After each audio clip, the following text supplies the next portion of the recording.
नमस्कार, बहुत स्वागत है आपका दैनिक डिजिटल लाइव में। मैं आपके साथ अभी कभी हमारी मौजूदगी राजधानी दिल्ली के विश्वविद्यालय पर है। और अगर बात करी जाए बीते दिन की, तो बुराई पर अच्छाई की जीत, यानी होली का पर्व था, हिंदुओं का महापर्व था।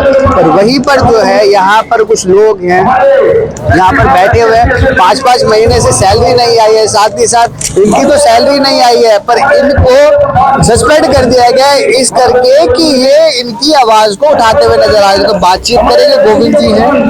सर, पहले तो देखिए, बुराई पे अच्छाई की जीत का त्योहार था, आपका त्योहार कैसा? मेरे लिए तो यही लगा कि बुराई है वही जीत रही है, अच्छाई का तो कोई सुनवाई नहीं हो रही। मेरे 5 महीने की सैलरी प्रिंसिपल द्वारा रोकी गई है और कोई इसकी सुनवाई नहीं हो रही। मैं अपना परिवार कैसे चला रहा हूँ आज के टाइम पे, कोई देखने वाला नहीं है। मैं 2001 में अनुकंपा के आधार पर मेरी नियुक्ति हुई थी। 25 साल होने के बाद आज प्रिंसिपल कह रही है कि आपकी अप्रूवल 25 साल पहले नहीं ली गई। पर अगर बात करी जाए, सोचने समझने वाली बात है कि एक के खिलाफ इतने सारे खड़े, पर उसके ऊपर कोई एक्शन नहीं होता है। यही तानाशाही दिल्ली विश्वविद्यालय में चल रही है ना। इसमें वाइस चांसलर सुन रहे हैं, स्टाफ सुन रहे हैं। और मैं इस मन से कहना चाहूंगा धर्मेंद्र प्रधान जी, जो हमारे शिक्षा मंत्री हैं, कि आप इस दिल्ली विश्वविद्यालय का हाल देखिए कि आज की स्थिति कैसी हो गई है। सिर्फ तानाशाही चल रही है हर कॉलेजों में। वहीं पर अगर देखा जाए, तमाम आपके साथी लोग हैं, 5 महीने तकरीबन हो गए आपकी सैलरी रही, कितनी सैलरी थी तक? मेरे को कट उठा के 60,000 के 60-65,000 रुपए मिलते थे, क्योंकि मेरी 25 साल पुरानी सर्विस है, तो इतने मिलते थे। लेकिन आज की डेट में मेरे को 5 महीने से एक पैसा नहीं दिया। लगभग 3 लाख रुपए का जो है एक तरीके से विश्वविद्यालय को आपको देना है, 3 लाख रुपए। और अगर मौजूदा समय की बात करी जाए, तो सेविंग वगैरह हटा के कर्जे कितने? सर, कर्जा तो मेरे हर महीने 30,000 रुपए कर्जे में चला जाता है, क्योंकि मैंने कई कर्जे लिए हुए हैं। इसकी वजह से मिडिल क्लास आदमी EMI पे चलता है। बच्चों को पढ़ाने के लिए, अपनी फैमिली की मदद करने के लिए मैंने कर्जे लिए हुए। अब लेकिन मेरे अभी कुछ मित्र मेरे साथ दे रहे हैं मजदूरी। अब लेकिन मैं कब तक उनके आगे हाथ फैलाऊंगा? एक समय आएगा जब उनको भी पैसों की जरूरत होगी। पैसा तो किसी के पास जितना भी हो कम ही होता है। बिल्कुल बिल्कुल, ये बिल्कुल सही है। अब लेकिन हमारी अच्छाई है, हमारे दोस्त मित्र थे, सही है, लेकिन उन्होंने साथ है, लेकिन ये लंबे टाइम तक नहीं चल सकता। अब मेरे को मजबूरी है कि 5 महीने हो गए और कोई सुनने को राजी नहीं है और मेरी मदद।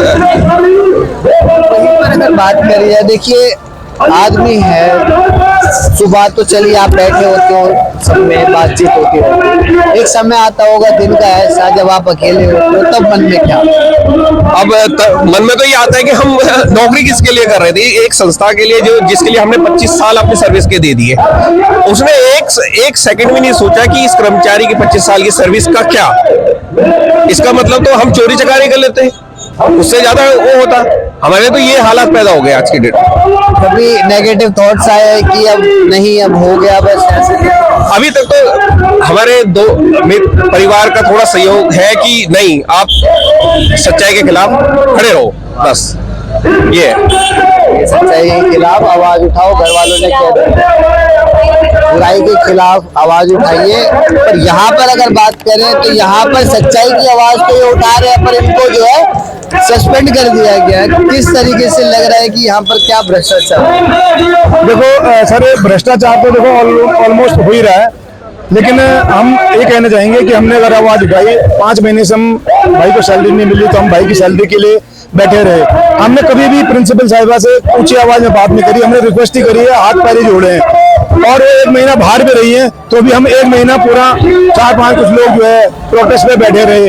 बैठने के बावजूद भी जब वो बाहर से आए, तो हमने उनको रिक्वेस्ट करी है, हाथ जोड़े हैं, पैर जोड़े हैं। हाथ पैर जोड़ने के बावजूद भी उन्होंने कभी यही कहा है कि हाँ, मैं नहीं, मेरे हाथ में नहीं है। सर देखो, इसकी अप्रूवल नहीं है, पहले अप्रूवल का था। अब UGC कभी भी अप्रूवल कोई कर्मचारी तो जाता नहीं है। एक 4th क्लास का एम्प्लॉय कहाँ जाएगा? उसको 2 चीजें मिलती हैं, एक अपॉइंटमेंट लेटर, कंफर्मेशन। उसके अलावा उस कर्मचारी कुछ नहीं पता होता। लेकिन ऊपर बैठे हुए कुछ अधिकारी हैं जो इन सब चीजों को जो है उजागर कर रहे हैं। 25 साल की नौकरी के बाद भी आज अगर हम किसी की भी मुझे नहीं लगता कि कोई भी किसी की अप्रूवल ढूंढेगा या किसी के ऊपर गले हुए मुर्गे उखाड़ेगा। सर, हर 5 साल में वही चांसर चेंज होता है। क्या आने वाला हर BC क्या उसके गले हुए मुर्गे उखाड़ेगा? क्या हर अथॉरिटी सही काम करके जाती है? कभी भी नहीं जाती है। लेकिन उन चीजों में सब एडजस्टमेंट होती है। लेकिन इसमें कर्मचारी क्या करेगा? कर्मचारी के हाथ में कुछ है ही नहीं। अब आपको जो है सस्पेंड कर दिया, अब आपकी भी कहीं ना कहीं तनख्वाह रुकेगी। हाँ, मेरी तनख्वाह कट गई है, मेरी भी कटी है। अभी मेरी 4 दिन की सैलरी कटी है, जो एज पर रूल के अकॉर्डिंग उन्होंने काटा है, लेकिन उसमें अभी इस महीने में अगर पूरा महीना ये चलता है या आगे भी लंबा चलता है तो उसमें भी मेरी 50% सैलरी कटेगी। अगर मुझे 100 मिलता है तो मुझे 50 रुपए मिलेंगे, 50 मिलते हैं तो 25 रुपए मिलेंगे, जो ये नॉर्म्स कहते हैं सस्पेंशन के। लेकिन सस्पेंशन के रूल क्या है 2013 इन्होंने कभी फॉलो नहीं करे, और हम मुझसे अब हमारे डुकू के साथ में मिलकर लड़ाई लड़ रहे हैं। और मेरे सभी कॉलेजों के लोगों से भी यही रिक्वेस्ट है। अच्छा, आप काफी पुराने हैं यहाँ पे, 10-10, 12-12 साल पुराने यहाँ से नौकरियां कर रहे हैं।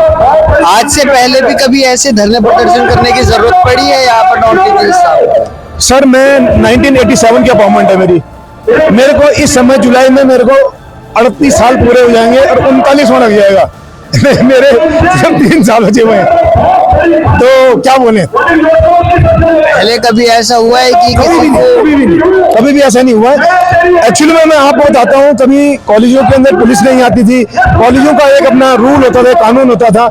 हमारे लिए सर्वोपरि जो है सर्वश्रेष्ठ प्रधानाचार्य महोदय हैं, उन्होंने सारे फैसले लेने हैं। हम कभी चेयरमैन तक भी नहीं गए, यूनिवर्सिटी वीसी रजिस्ट्रार हम जानते ही नहीं थे, क्योंकि सारी समस्या का समाधान अंदर प्रिंसिपल करती थी। प्रिंसिपल के हाथ में नहीं होता था, चेयरमैन करता था। चेयरमैन के हाथ में नहीं होता, जीबी बुलाई जाती थी, उनमें सारी चीजें पास होकर खत्म की जाती थी। लेकिन यहाँ तो तख्तकाल जो है सस्पेंड कर दिया जाता है अगर हमने आवाज उठाई तो। अब रूल कानून ताक पे धरे हुए सब, ऐसा कुछ भी नहीं है कि हाँ भाई किसी ने किसी रूल के अकॉर्डिंग कोई काम किया हो। तो मैं काम नहीं कर रहा हूँ, हमारे पर हर एक के ऊपर एक इंचार्ज होता है, वो पूछा था। लेकिन आजकल कुछ नहीं, किसी को नहीं पूछ रहे हैं। डायरेक्ट प्रिंसिपल मैडम जो अपने एक्शन लेती है, डायरेक्ट वो जो है। लगता है कि अब जो आखिरी सवाल लेना चाहूंगा मैं ये कि अब लगता है कि ये न्याय की जीत होगी और अन्याय की हार। सर देखो, हमने तो पहले भी काम प्रधानाचार्य महोदय को, अगर वो हमें बुलाती, मान लो मैं उनका कर्मचारी हूँ, मैंने गलती करी है, मैं माफी भी तो मांग सकता हूँ, लेकिन उन्होंने बुलाया भी नहीं। उन्होंने सीधा सुबह एक ट्रांसफर का लेटर पकड़ा दिया, शाम को उन्होंने एक सस्पेंशन लेटर पकड़ा दिया, जिस सस्पेंशन के लेटर में साथ लिखा हुआ है कि आप बिना परमिशन के कॉलेज के प्रवेश के अंदर नहीं जा सकते हो। जबकि मेरा रेजिडेंस में अंदर ही है, मैं अंदर ही रहता हूँ 1987 से। मैं उससे पहले मेरे फादर थे यहाँ पे, मैं उससे पहले आप जो बिल्डिंग बनी है तो इससे बचपन से यही है।